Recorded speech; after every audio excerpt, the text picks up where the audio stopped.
ప్రియతమా ఇది నిజమా ఈ పరిచయం ఒక hi friends, welcome back to our channel Shiva maker vlogs. నేను మీ శివని. అందరూ ఎలా ఉన్నారండి? బాగున్నారా? నేనైతే చాలా బాగున్నాను. ఇప్పుడు మనం వచ్చేసి శివాజీనగర్ బస్ స్టాప్లో అయితే ఉన్నాము. ఈ బస్ స్టాప్ దగ్గర ఈ వీడియో ఎందుకు తీసానంటే, ఇక్కడున్న పోలీసు వాళ్ళు ఉన్నారు కదా, ఫస్ట్ టైం నేను బెంగళూరులో ఇన్ని రోజులు తిరుగుతూ ఉంటాను కదా బస్సులో, సో ఎప్పుడు చెకింగ్ చేయలేదన్నమాట. ఈరోజు చెకింగ్ అయితే చేశారనమాట. సో అదొక స్వీట్ మెమొరీగా ఉండాలని చెప్పేసి బస్ స్టాప్ దగ్గర వాళ్ళని అయితే ఒక వీడియో తీసాను అనమాట. బస్ స్టాప్ దగ్గర నుంచి ఇలా స్ట్రైట్గా వెళ్ళాలన్నమాట. స్ట్రైట్గా వెళ్ళిన తర్వాత శివాజీనగర్ వచ్చేస్తుంది అనమాట. ఒక 15 మినిట్స్ అయితే పడుతూ ఉంది శివాజీనగర్కి వెళ్ళేకి బస్ స్టాప్ నుంచి. సో ఇప్పుడైతే అర్థమైంటుంది కదా అందరికీ, మన యూట్యూబ్ ఫ్యామిలీ మెంబర్స్ అందరికీ, సబ్స్క్రైబర్స్కి, వ్యూవర్స్కి మనం ఎక్కడికి వచ్చామో ఆల్మోస్ట్ అందరికీ అర్థమైపోయి ఉంటుంది అనమాట. బెంగళూరులో ఉన్నటువంటి శివాజీనగర్కి అయితే వచ్చేసామండి. ఈ శివాజీనగర్లో ఫేమస్ ఏంటి? షాపింగ్ అనమాట. సో ఈ శివాజీనగర్లో షాపింగ్ చేసుకోవడానికి చాలా అంటే చాలా బాగుంటాయి అనమాట. అదిగాక అతి తక్కువ రేట్లోనే మనం షాపింగ్ చేసుకోవచ్చు. సో ఇప్పుడు మనమైతే శివాజీనగర్లోకి ఎంట్రీగా పోతా ఉన్నాము. ఇలా స్ట్రైట్గా వెళ్ళాల్సి ఉంటుందన్నమాట శివాజీనగర్కి వెళ్ళాలంటే. శివాజీనగర్ స్ట్రీట్లోకి వెళ్ళే ముందు మనది ఒక చిన్న విన్నపం అండి. మన ఛానల్ని ఫస్ట్ టైం చూస్తున్నట్లయితే ప్లీజ్ సబ్స్క్రైబ్ చేసుకోండి ఫ్రెండ్స్. ఈ యొక్క చిన్న యూట్యూబర్ని మీ యొక్క పెద్ద మనసుతో సపోర్ట్ చేస్తారని మనస్ఫూర్తిగా కోరుకుంటున్నానండి. సో ఎప్పుడైతే మనం శివాజీనగర్ స్ట్రీట్లోకి వచ్చేసామండి. ఈ శివాజీనగర్లో ఎక్కడ చూసినా మసీదులు చాలా అంటే చాలా ఉంటాయి. ఒక్కొక్క స్ట్రీట్కి ఒక్కొక్క మసీదు ఉంటుందన్నమాట.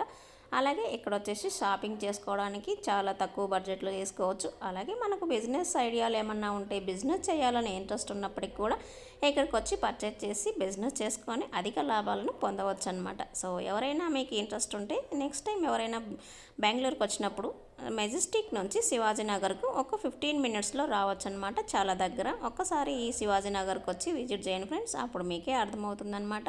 బిజినెస్ చేయాలనే ఆలోచన మీకే వస్తుందన్నమాట. సో ఇప్పుడైతే మనం ఈ శివాజీనగర్ ఎలా ఉందో చూసేద్దాం రండి ఫ్రెండ్స్. ఇంతకీ ఈ శివాజీనగర్కి ఎందుకు వచ్చామో మీ అందరికీ చెప్పలేదు కదా ఫ్రెండ్స్. డైయింగ్ కోసం అయితే వచ్చేసాము. డైయింగ్ ఏంటి అని అనుకుంటా ఉన్నారా? సో నేను కూడా మీలాగే అనుకున్నా డైయింగ్ అంటే ఏంటి అని. తెలియనప్పుడు అలాగే ఉంటుంది కదా. సో డైయింగ్ అంటే ఉన్న కలర్ని తీసి పక్కన పడేసి లేని కలర్ను వేయించుకోవడం డైయింగ్ అంటారు. ఉదాహరణకి మీకు ఏదైనా ఒక డ్రెస్ నచ్చిందనుకోండి, డిజైన్ నచ్చి డ్రెస్ తీసుకున్నారు, డ్రెస్ కానీ శారీ కానీ. సో డిజైన్ అయితే ఓకే, కలర్ నచ్చలేదనుకో ఆ కలర్ని తీసి పక్కన పడేసి మీకు నచ్చిన కలర్ని వేయించుకోవడమే డైయింగ్ అంటారు. సో ఆ డైయింగ్ కోసం అయితే మేము ఇక్కడికైతే వచ్చేసాము. కానీ డైయింగ్ వేయడానికి మినిమం 10 డేస్ పడుతుందని చెప్పేసి చెప్పారు. సో 10 డేస్ మా దగ్గర టైం లేకపోవడం వల్ల కస్టమర్కి తొందరగా పంపించాలనే ఉద్దేశంతో మేమైతే వెనక్కి తిరిగి వచ్చేసాము. సో కొత్తగా మళ్ళీ ఒకటి పర్చేస్ చేసామన్నమాట. సో మీకు ఎలా అనిపించిందో ఈ వీడియోలో కామెంట్ బాక్స్లో కామెంట్ చేయండి ఫ్రెండ్స్. అలాగే మీలో ఎంతమంది ఈ శివాజీనగర్కి వచ్చారో, విజిట్ చేశారో కామెంట్ బాక్స్లో కామెంట్ చేయండి ఫ్రెండ్స్. నా వీడియో మీకు ఎలా అనిపించిందో కామెంట్ బాక్స్లో కూడా కామెంట్ చేయండి. ఇప్పుడు వచ్చేసి ఇక్కడ ఎలా ఉన్నాయో చూద్దాం రండి. అన్నీ చాలా అంటే చాలా ఉన్నాయి. మీకు ఏం కావాలనుకున్న ఆల్మోస్ట్ అన్నీ ఇక్కడే దొరుకుతాయి అన్నమాట. ఒక్కసారి వచ్చేసి విజిట్ చేయండి ఫ్రెండ్స్. చిక్పేట కంటే ఇక్కడ కొంచెం తక్కువే ఉందన్నమాట రేటు. చిక్పేట కానీ శివాజీనగర్ కానీ మనకు హోల్సేల్ బల్క్లో తీసుకుంటే చాలా అంటే చాలా తక్కువ రేటుకి ఇస్తారనమాట. సో మీరు కూడా ఒకసారి ట్రై చేయండి. బిజినెస్ ఐడియాస్ ఉన్నవాళ్ళు చాలా అంటే చాలా బెనిఫిట్ ఇక్కడ తీసుకోవడం వల్ల. సో ఈరోజు వీడియో అయితే ఇదేనండి. మళ్ళీ ఒక మంచి వీడియోతో మీ ముందుకైతే వచ్చేస్తాను. వీడియో ఎక్కడా స్కిప్ చేయకుండా చూసాకైతే ట్రై చేయండి friends. Thank you for watching my video. Bye bye friends. మళ్ళీ ఒక మంచి వీడియోతో మీ ముందుకైతే వచ్చేస్తాను. అంతవరకు సెలవు. ఇట్లు మీ శివ. లాస్ట్లో మరొక విన్నపం అండి.